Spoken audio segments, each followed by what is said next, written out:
The Grim Tale of Grace Macabre, Chapter 51. Jeff drove while Jacob sat in the passenger seat using his phone to further investigate the Runaways. Jeff was an angry driver, honking his horn, flashing the emergency lights, and yelling profanities at anyone who slowed him down the tiniest bit. Because of that, Jacob was resigned to a near-futile attempt to navigate his internet search while holding on for dear life as Jeff swerved around slower-moving traffic. "So what's the surname the Runaways are using?" Jacob asked. He dropped his phone when Jeff slammed on the brakes. An elderly man strolled in front of the car in his attempt to cross the street. "You nearly killed that guy." "Well, he shouldn't be in my way," Jeff shot back before hurling obscenities. He slammed his fist down on the horn, causing the old man to smack the hood of the car and yell at him to slow down. "Battaglia. That's the name they're using, but I couldn't find anything about them. I think it's fake." Jacob snatched his phone from his lap and continued his search.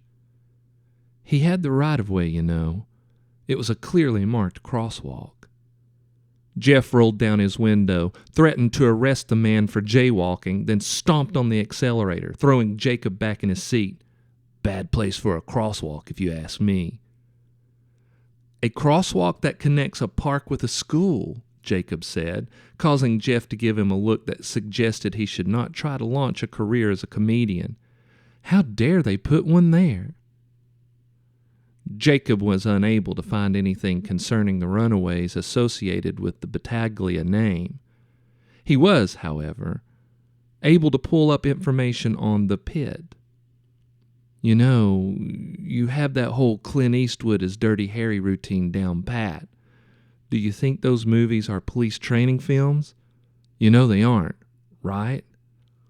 Jeff reached between the seat where he kept his taser, pulled the weapon from its holster, and held it up for Jeff to see. "I knew the good old days of dealing with criminals as if they were bad guys were gone when they issued us these pieces of crap. Now we are to assume the criminals are just misunderstood and in need of a hug. We can't even shoot them if they have guns pointed right at our heads. We have to use these stupid things." Jacob smiled. "You know, I agree with you, Jeff, but you just can't kill everybody that makes you mad." Jeff scowled. "It'd make the world a lot safer if we could just shoot the bad guys. It would send a clear message to the other scumbags who think it's okay to rob, rape, and murder." Jacob turned his attention back to his phone.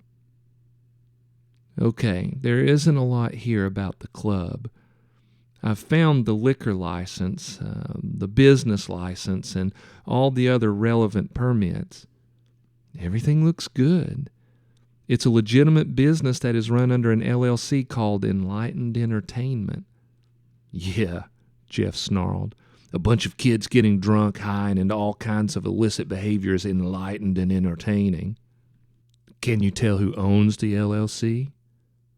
They drove past a sign informing them that they were no longer inside the town. The Pit was located a couple more miles down the road. "No, I can't, and that's pretty strange. I was led to believe that it was their leader, Ari, but here it's not so clear. There's no name, only another LLC." They drove the next couple of minutes in silence. When they arrived at the club, it appeared empty. There were no cars in the front lot. It was only 6 o'clock, full darkness still an hour away, and the club didn't officially open until 9. They drove past and parked on an old logging road. They sat for a while, making small talk and staking out the club. Jacob's phone buzzed, alerting him to a text. He read it and turned to Jeff. "That's from Madison. She found Marcy Barnes at the Heisinger's place.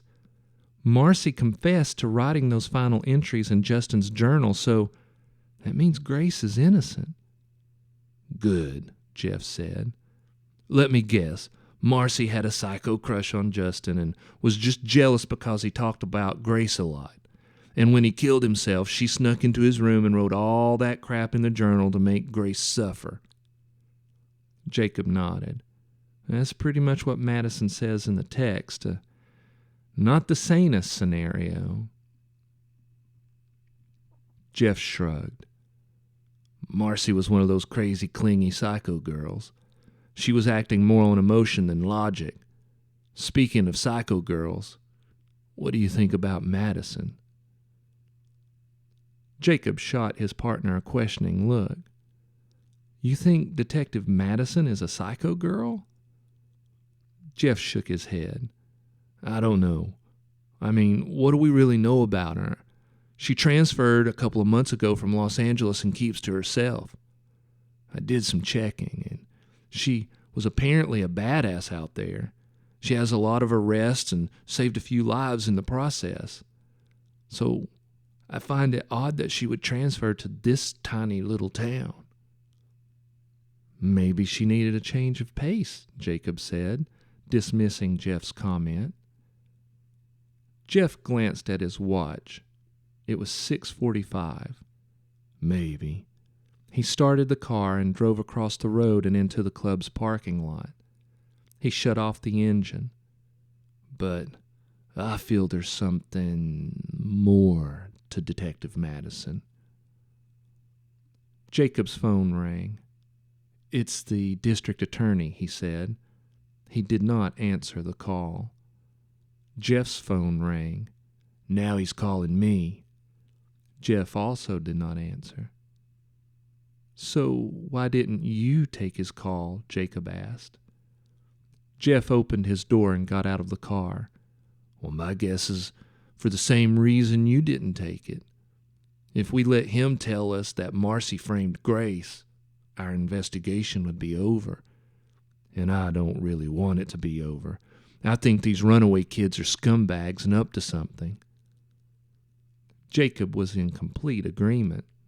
He followed Martin to the club's entrance, and they peered through a set of glass doors into the pitch-black beyond. So, you think anyone is here? Jeff asked. Hard to tell. I don't see any lights on in there, and the staff probably doesn't get here for another hour or so to prep for the night's business. Good, Jeff said, and started around the side of the building. Where you going? Jacob asked, though he knew full well what his partner was about to do. When they made this into a club, they built a receiving door and back. We're going to go in that way. Wait a minute, Jeff. We can't just break in. Jeff glanced over his shoulder at his cautious partner. You don't have to follow me if it makes you uneasy. You can stay out here.